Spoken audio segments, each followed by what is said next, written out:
En visita al Palacio de Nariño, junto con Segurito, donde el señor presidente gentilmente concedió una entrevista exclusiva para su gran televisión, le preguntamos sobre el matoneo que están sufriendo los comerciantes y clientes de las entidades bancarias, donde continuamente lo están llamando para que se pongan al día y para ver qué ha pasado, por qué no han cancelado su cuota, pero los bancos nunca han comprendido la crisis que está padeciendo cada uno de sus usuarios. Le preguntamos al señor presidente qué debemos hacer y él aseguró que debemos de quejarnos ante la superintendencia bancaria, que debemos denunciar a las entidades bancarias cuando recibimos un atropello y cuando no estamos conformes por su tratamiento. Y esto nos dijo el señor presidente en la entrevista exclusiva con Surán Televisión. Muy importante mirar lo que se ha hecho en esta pandemia y los hechos que son sin precedentes. Nunca en la historia de este país un gobierno había subsidiado la nómina de los colombianos. Nosotros lanzamos el programa de apoyo al empleo formal PAEF y ese programa ha permitido subsidiar el 40 o el 50% del salario mínimo legal mensual de los trabajadores vinculados a empleadores que han visto afectados sus ingresos 20% o más con ocasión de la pandemia. No hay un antecedente en la historia de Colombia. Segundo, el ingreso solidario. Nosotros le hemos llevado ingreso solidario a cerca de 3 millones de colombianos. Empezamos la devolución del IVA que ya llegó a 1 millón de colombianos y este año va para 2 millones de colombianos. Lanzamos las garantías del 90%, donde por cada 100 pesos que se prestan nosotros garantizamos 90 pesos. Y logramos con la concurrencia de subsidios en el año 2020 las mayores ventas de vivienda en la historia de Colombia en un año, empezando por las mayores ventas de vivienda de interés social. Y sigamos con lo social. Este gobierno será el que entregará más aulas de nuevos colegios en Colombia, 12.000. En la historia reciente de Colombia ningún gobierno, además de 4 años, había logrado eso. 2, la inversión que nosotros estamos haciendo en vías terciarias. La inversión más grande que ha hecho un gobierno en una vigencia presupuestal. Solamente para las vías terciarias de nuestro país. La inversión en agua y saneamiento, en titulación de tierras. Hemos titulado en este gobierno más de lo que se tituló en los 8 años anteriores. Entonces, aquí hay una agenda social vigorosa. Y le voy a decir otra cosa. Tenemos ya, finalizando el año pasado, cerca del 30% de la matrícula de educación superior pública gratuita. La vamos a dejar en el 50%. Y además, este año, ante la afectación económica de muchas familias, tenemos más de 600.000 estudiantes matrícula cero en un momento de emergencia. No hay un gobierno que haya hecho un esfuerzo en lo social como este.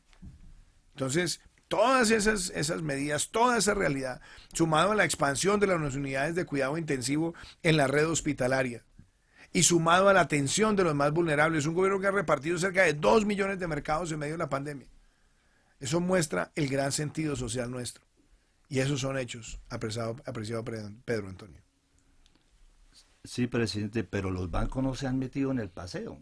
Nosotros vemos que el banco sigue con las mismas tasas de intereses y también acosando a la gente en su cobro. Yo diría una cosa. Perdón, señor presidente, por 15 llamadas que pero venga, yo le digo una cosa. Días le cobran 65.000 pesos a una persona. Pero vea, uno no puede generalizar. Uno puede decir los bancos. El Banco de Bogotá, lo puedo asegurar. Pero eso será el Banco de Bogotá, y el Banco de Bogotá, para eso también existe una superintendencia financiera.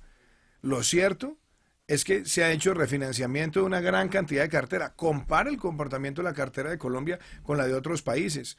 Sin lugar a dudas, las tasas de interés se han bajado y se ha hecho refinanciamiento, pero se podría hacer más, sin lugar a dudas.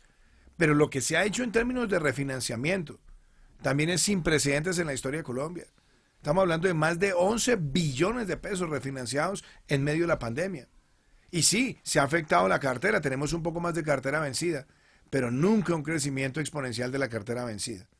Y eso se debe también a que las medidas de inyección de liquidez que tomó el Banco de la República fueron oportunas. Y sin lugar a dudas, los bancos pueden hacer las cosas mejor todavía, sí, pero la tienen que hacer con responsabilidad. Porque los bancos también tienen que manejar el criterio de solvencia. Es que la plata de los bancos no es de los bancos. La plata de los bancos es de los ahorradores. Y si usted pone sus ahorros en el banco, usted no quiere que el banco ponga en riesgo sus ahorros. Por lo tanto, tiene que prestar con unos ingredientes de seguridad y de confianza. Y por eso nosotros hemos puesto unas garantías del 90% para que sigan inyectando liquidez a los bolsillos de los colombianos en medio de esta dificultad. Entonces es proteger a los ahorradores y también tener herramientas para quienes están pidiendo crédito, y para eso lanzamos las líneas de garantía que, como le digo, han llegado hasta el 90% para proteger los empleos de la micro, pequeña, mediana y gran empresa. Para eso están abiertas las líneas donde los ciudadanos pueden acudir a la Superintendencia Financiera y hacer valer sus derechos en una institución de inspección y vigilancia. Hay que denunciar a la Superintendencia Financiera, eso nos dice el presidente, cuando los bancos están ejerciendo ese matoneo en medio de una crisis económica y de una pandemia, que a eso es lo que nos estamos refiriendo. ¿Cómo es posible que los bancos no se conduelan de que la persona está a punto de quebrarse, de que la persona quedó sin trabajo, que la persona tiene su negocio 7, 8 meses cerrado, que su fábrica no ha podido empezar a funcionar? ¿Y cómo es posible que el banco al menos no informe a la comunidad de que recibieron el alivio en la inyección financiera que dice el señor presidente? Al rebajar los intereses, su crédito también es favorecido. A nadie le han informado. A eso es que estamos pidiendo, y vamos a solicitar a la Superintendencia Financiera de que los bancos están en la obligación de que esa ayuda que el gobierno nacional, como lo dijo el presidente, ha aportado para la reactivación financiera, para la reactivación económica a través de los créditos, esa rebaja de intereses, los clientes la reciban. Y también que dejen de cobrar, porque después de 15 días de estar recibiendo llamadas, un cliente le cobran 57.000 pesos. Imagínense cuando en 2.000 usuarios son 100 millones de pesos, en 2.000 usuarios. ¿Y qué es lo que hace el banco? Coloca 5 o 6 personas que estén llamando. A esas 6 personas le pagarán 2 millones de pesos mensuales. Son 12 millones y se ganan 100 millones de pesos. O sea, se están ganando una cantidad de plata que es lo que no se puede permitir. El Estado no puede permitirte que se aproveche, ¿ya? Se están ganando una cantidad de plata por el solo hecho de estar llamando a la persona a que se ponga al día. Y también lo reportan inmediatamente a la central de riesgos. Doble daño. Acosan, matonean al cliente y lo reportan a la central de riesgos, donde el cliente queda completamente bloqueado.